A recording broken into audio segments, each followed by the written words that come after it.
Welcome back, everyone, to Tales by the Fire. This week we have another story installment. We will continue The Champion's Quiet and explore Chapter 9. Please sit back and relax. If you enjoy the tale, please hit the like and the subscribe buttons. Feel free to ring the bell to inform you of new content, and express your thoughts by leaving a comment below. As always, your presence is welcome and appreciated. The Champion's Quiet, Chapter 9, Scene 1. The days on the road had stretched long, each blending into the other with the monotony of travel. Over the last 2 weeks, the trio had traversed forest paths, open fields, climbed a few mountain trails, and followed more than one river. In the mind of Thurston, they continued to head west. Once again, they were back into forest terrain. Trees lined every path, a green tunnel that gave no hint of where it began or ended. Still, there were moments that broke the repetitive pace, moments that reminded them they were more than just a group of travelers trudging toward a mysterious destination. It had become a game of sorts to decide who would cook each evening. Dulin, the smallest and loudest of their group, insisted he was the only one who could turn a bland collection of roots and dried meat into something edible. Gourmet meals don't just happen, you know, He'd say, waving a wooden spoon like a nobleman's sword. Thurston grimaced noticeably every time his turn came around, muttering about how the Fae's concoctions always tasted suspiciously sweet or bitter. They were just never quite right. Hovner, on the other hand, put together truly elegant meals. He seemed adept at making the very simple, amazingly flavorful, and of course he insisted on pairing his meals with the appropriate alcoholic beverage. Thurston was perplexed as to where Hovner got all of his beverages from. It was like he had a magical, never-ending and constantly rotating supply. When it was Thurston's turn to cook, he was usually met with comments like, "Is this soup supposed to taste like seawater?" Thurston took the feedback in stride. If he had his grill and a couple of tomahawk steaks, he would show these two ingrates a thing or two about outdoor cooking. "It's food," Thurston replied bluntly. "Eat it or don't." Dulin often poured his leftovers surreptitiously into the underbrush. I'll take my chances with the forest, thank you very much. Other moments passed in tired camaraderie. Thurston practiced with his staff in the evenings, its golden tips glowing faintly with flickers of power he didn't yet fully understand. Hovner offered critiques, commanding precision in the swipes of the weapon, as though teaching a younger soldier. Dulin lounged by the fire those nights, tossing twigs into the flames and recounting exaggerated tales of his great victories in culinary diplomacy, much to Hovner's irritation.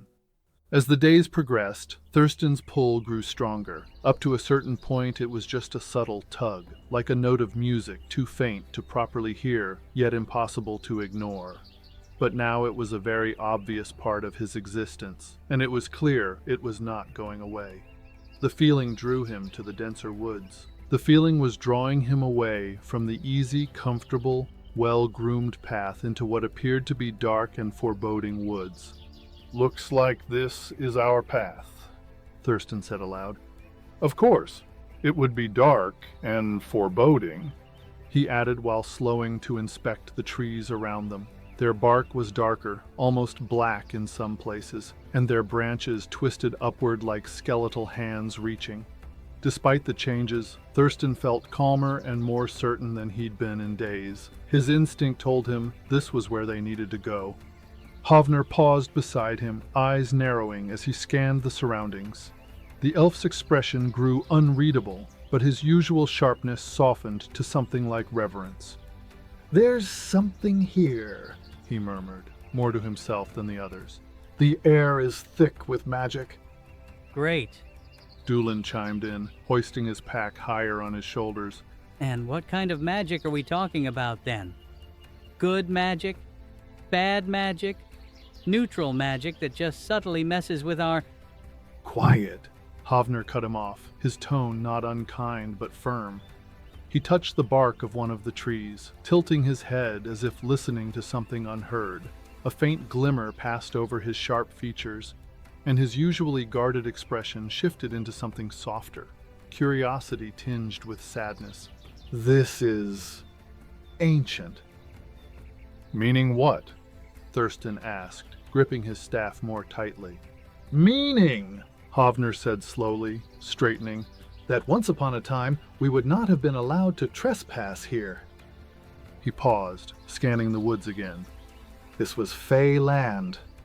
Was Dulin repeated nervously. past tense.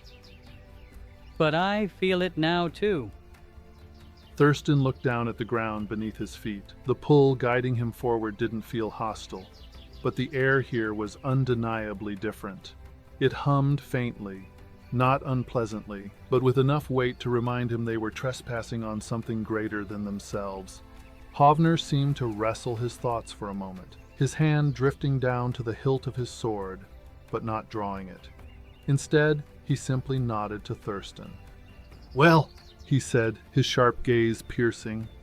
why would we expect this to be warm, inviting, and easy? Let's go, Compass Man? The forest thickened ahead, the canopy closing over them until the light of the sun was reduced to a faint, green-tinged glow. The path they followed became soft underfoot, the soil so dark it was nearly black. Around them, faint motes of light, green and gold, swirled in the air, vanishing as quickly as they appeared. Dulin swatted at one nervously, muttering under his breath. After what felt like hours winding through dense forest, the trio emerged into a sudden clearing. At its center lay a wide, shallow pool, still as obsidian glass. Its surface reflected not only the canopy above, but something else, older. Stars that shouldn't be there. Surrounding it, the ancient trees bowed inward, their twisted trunks forming silent sentinels around the water. Light clung to the space strangely, pulsing faintly from within the pool like a heartbeat. Hovner came to a dead halt. Careful, He said, barely above a whisper. Thurston felt the pull in his chest tighten, like a string had been knotted to his sternum and now tugged mercilessly. He took one cautious step forward. His staff responded, growing warm in his grip. Without warning, the water's surface trembled. Ripples spread outward, though nothing had touched it. A soft green mist began to rise, curling upward in slow, deliberate spirals. Dulin let out a sharp breath. Tell me that's just morning fog, and not another nightmare crawling out of someone's forgotten well. The mist gathered and twisted in on itself, forming a humanoid shape, tall, angular, and half-formed. Its face was unfinished, a mask of shifting void, save for 2 white pinpricks of fire where eyes should be. Vaporous arms stretched out like blades of smoke, and when it spoke, its voice rustled leaves that hadn't moved in hours. This place is not yours. State your reason for trespassing. Hovner reached slowly for his sword, but Thurston raised a hand. we mean no disrespect. We didn't come for conflict. We're just trying to find our way. The figure didn't move. One of you is marked. Its head turned toward Dulin. The fire behind its eyes dimmed, as if squinting into something only it could see. And one of you carries power that does not belong to them. Why do you seek the Queen of the Fae? Thurston felt that familiar pressure in his chest, like the pull of a tide. How do you know that? Thurston asked, then steadied himself. My movement is stunted, but my knowledge is without limit. Why do you seek the Fae Queen? I need to find her. We were separated. I made a promise to her. The entity was silent for a long moment. The mist around it shifted with slow, thoughtful curls. Hovner stepped beside Thurston. This is not magic from the old king. No, this is of the Fae. Dulin chimed in. The figure's voice dropped lower. Many have sought the Elderleaf Queen. Few found her. Fewer still live to speak of it. That's encouraging. Dulin muttered. The creature turned toward him. You are no longer touched by oath. What value do you bring to this search? I make excellent sandwiches. Dulin said weakly. And morale. I'm very good for morale. The entity ignored him and returned its gaze to Thurston. You are a mystery to me. You feel ancient, you resonate fey. You are magic, but you are foreign. You bear the sorrow and scar of another's end. Would you pay what's due, should the path demand it? Thurston's fingers tightened on the staff. He had only the vaguest idea as to what this entity was saying. If it gets me closer to her, yes. Another breathless silence followed. The mist twined tighter around the figure's body, and then, without a sound, it began to unravel, fading back into the pool like steam into night air. Then walk forward. To you, the way is clear. The pool sees and remembers. It does not judge. There are far more terrifying things for that. The light within the clearing faded with the last of the mist, leaving only faint ripples in the water. The trees remained still. The wind refused to return. Scene 2. None of them spoke. Finally, Dulin cleared his throat. So, that was horrifying, but I must say, it was polite. Hovner turned to Thurston, voice low. The pull still there? Thurston nodded. Stronger than ever. Without another word, the group continued into the depths of the forest. Whatever awaited them, Thurston knew it would soon change everything. Hovner, Thurston, and Dulin walked side by side for as long as the path would allow. As it narrowed, they were forced to walk single file. Thurston took the lead and Hovner the rear. Between them, Dulin muttered faint incantations under his breath, his fingers brushing against the string of glyph-carved beads tied to his belt. The thick, ancient trees loomed around them, their gnarled roots twisting up from the earth, eager to snag an unwary step. Overhead, the canopy was so dense that only fractured slivers of dim light filtered through, dappling the path in shifting patterns. It's unnaturally quiet, Thurston said, his voice lowered to a guarded hush. He swung his head to either side, scanning the shadowed underbrush. No birds, no insects, not even the rustle of wind. Fey magic, Dulin muttered. Thurston gave Dulin a look over his shoulder. Minutes turned into an hour, maybe 2. The air smelled faintly of damp earth and moss, but it didn't shift. The path wound ahead, snaking around stone outcroppings and fallen branches, but it always felt disturbingly familiar. Too familiar. At first, none of them spoke of it. But when they passed a particular tree, a massive oak whose split trunk resembled a snarling face, for the third time, Hovner paused mid-step. This tree, he said. We've passed this tree. No, Thurston insisted. There's no way. he's right. Dulin said. I put a mark under the hole that looks like an eye on that tree last time around. See, there it is. How many times? Asked Thurston. 3 times. Dulin said, cold dread threading through his words. This will be the 3rd. These are the wards of the Fae, fairy trickery designed to keep unwanted visitors away. The good news is, it means we are likely close to the Queen. The bad news is, we could die wandering in this never-ending loop, Hovner explained grimly. It's the path. Dulin said, gripping the beads now. He stepped off the trail, boots meeting the dense undergrowth with determination. We're making no actual progress because the trail isn't real. Or rather, it's enchanted to deceive us. You think the enchantment only works if we're on the trail? Hovner asked. It's more likely to affect where Fey magic is laid thickest. Dulin replied. And this path feels exactly like that to me. Every step binds us tighter into its deception. We need to blaze our own way through the dense part of this forest. We need to stay off of the established trail, said Dulin. Well, my hat is off to you, Dulin, Hovner said. Perhaps you are useful. Thurston, lead the way, follow the pull, but stay off the trail. Scene 3. The group proceeded through the forest the hard way. They were scratched and tattered and poked and generally annoyed with the arduous journey, but they seemed to be making progress and did not encounter any more familiar landmarks. The unhappy, battered group emerged from the oppressive forest into a field bathed in fading twilight, the grass swaying gently in an unseen breeze.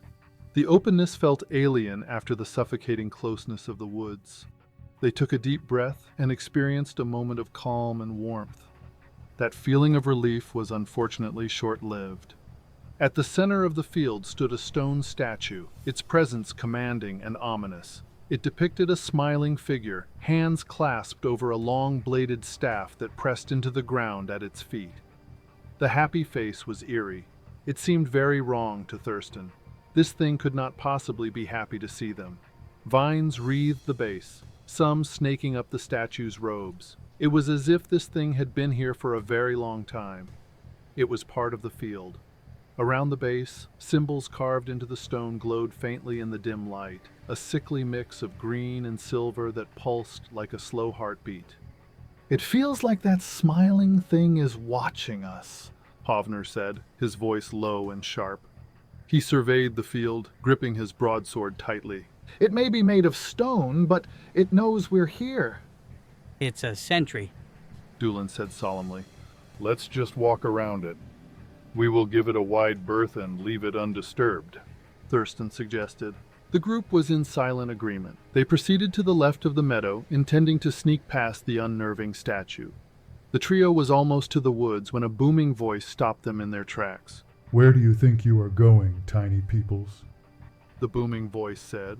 The group turned to see the statue smiling, looking directly at them, and now resting its staff on its shoulder. We just thought we would be on our way, Dulin stammered. We did not want to disturb you. Thurston followed up. The statue let out a deep, rolling laugh, not cruel, but unsettlingly jolly. Its stone fingers tapped the staff resting on its shoulder, and with each tap, the symbols at its base pulsed brighter. You sought to pass without greetings? Without a game? That's rather rude. It said, tilting its stone head. Its face never lost the wide, unsettling grin. All guests of the field must answer. That is the old way. Answer what? Hovner asked warily. A question. The statue said simply. One each, truthfully. Then I shall decide if you may pass. But beware, lie, and you will never leave this meadow. The grass will grow around your bones. The breeze picked up. Dulin swallowed. All right, sure. How hard could it be? The statue's eyes gleamed with light. We will start with you then, man of the coat of many colors. Dulin swallowed hard. The statue looked at Dulin. A deep, piercing look. Then he spoke. My question is simple. Tell me, Faye, what is your greatest crime? Dulin paused and thought for a moment. I forgot to mention the need for you to answer the questions with a sense of urgency. No sooner had the statue stated this than the grass started to move and grow. Forgot to mention? All right, Dulin stammered. Why, my greatest crime was stealing my father's book. Dulin blurted out quickly. Grass began to grow more aggressively around Dulin, Hovner, and Thurston. Oh, come now, little man. Oh, and did I forget to mention that the fate of one of you is shared by all of you? Try again, Faye. You will not be given another chance, and be quick about it. Weeds had joined the growing grass, and vines were creeping in from across the field. Dulin! Hovner yelled. All right. My greatest crime is that I agreed to serve the king. I pledged servitude in order to save my life. I was a coward. Dulin began to cry. I mostly just entertained the king. I was like a court jester, but in my most shameful moments I sold out my people. I am exiled because I am a traitor to the Fae. Dulin was now weeping. Now was that so difficult? The statue asked, smiling. Thurston and Hovner exchanged a horrified look. Now you, elven man, it's your turn to speak the truth. Hovner straightened and prepared for his question. The elves also served the king. You served the king, but you had extra special duties. Tell me, elf, how did you serve the king? Answer me true. Hovner paused, composed himself, and then confidently answered. I gathered information for the king. The statue began to laugh. It was a hearty laugh, and it was a mocking laugh. As the statue laughed, the grass began to grow, the weeds began to intertwine, and the vines creeped even closer. Come now, elf, that simply will not do. The statue bellowed. A half-truth is still a lie. I will not ask again. How did you serve the king? The grass was now waist-deep for Hovner and Thurston, and neck-deep for Dulin. Very well, Hovner said, lacking his usual composure. I was a scout for the Banewalkers. I helped them hunt down enemies of the king. When the king used the Banewalkers, he was looking for magic users, people he felt could be a threat to him. I was blackmailed into swearing a magical oath of servitude. I was bound to the king and the Banewalkers. With a mighty laugh that seemed to shake the trees bordering the meadow, the statue said, It is not the detail I was hoping for, but it will do. It was now Thurston and Dulin who exchanged shocked looks. Now for you, big guy. Is it okay if I call you big guy? The statue asked. Thurston was shocked to hear a phrase like that one. It briefly took him back home to Earth, coffee shops, and production floors. I guess, Thurston replied. it's your show. Splendid. Tell me this, big guy, and tell it true. You love Queen Valera, and you said you would do anything to help her reclaim her throne. Yes. Thurston interrupted. That was not the question, but I appreciate your enthusiasm. My question is, will you kill the laughing turncoat? The statue pointed at Dulin. And the king's culling huntsman? The statue then pointed at Hovner. All in the name of and for Queen Valera? Answer quick and true. Thurston stammered. He could not focus. His mind became a haze. This was too much, and the ask was too big. And of course, the grass started growing again, and by now the vines had reached the trio and began wrapping around their legs. She would never ask me to do that. Thurston blurted out. Wouldn't she? Besides, that is irrelevant. The question stands as stated. Dulin was encased in grass from head to toe and was being wrapped by the vines like a package being prepared for shipment. No! Thurston yelled while slamming his staff against the ground. Upon impact, the staff sent out a wave of golden light. No, I would not kill them. Final answer. At that, the grass, vines, and weeds receded. The statue chuckled low and slow, as if savoring the tension still lingering in the air. That was dramatic and quite colorful. The truth is indeed quite complicated. It said, the grin never fading. It planted its staff once more into the earth. The glowing sigils dimmed. You may continue on your way. With that, the statue froze once more, returning to lifeless stone as if it had never moved. The meadow fell silent. Thurston helped peel the last of the vines from Dulin's colorful coat. The Fae was pale and shaking. Hovner didn't speak, just stared at the statue, jaw tight, eyes shadowed with old regret. A chill wind swept through the grass, bending it toward the far side of the field, where a narrow, overgrown path waited beneath a darkened arch of trees. Thurston looked to the others. No one needed to say it. They stepped forward and onto the path.